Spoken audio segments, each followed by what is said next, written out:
A reduction in absolute emissions is what the planet needs. So does talk of reducing emissions intensity deflect attention from the big picture? Which is a really great question. I think the answer to that is potentially yes, because one of the things we see very clearly when we review companies' trajectories is that they are having to review their baseline year numbers quite frequently as their portfolio of assets changes, but they also face a really significant headwind in absolute emission terms just by virtue of the organic, if you like, growth in their production volumes.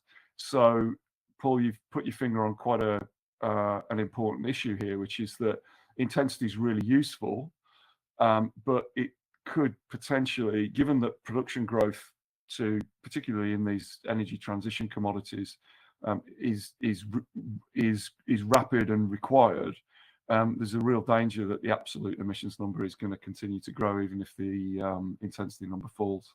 So a great point.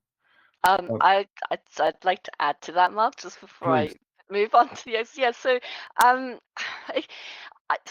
I have a slightly different view in that, like, I think both are needed. Actually, both are useful, and I say that I get the point that absolutely we should be looking to abate absolute reductions, no question about that.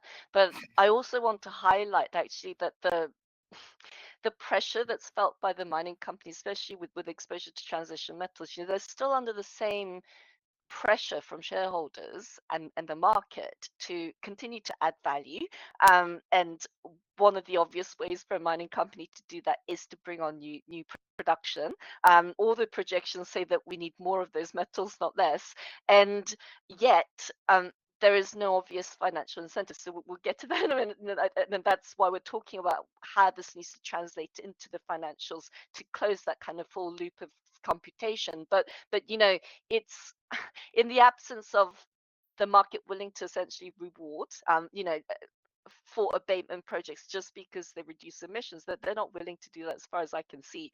And so all the companies that I've looked at are essentially looking at abatement projects that are going to give you a net positive return.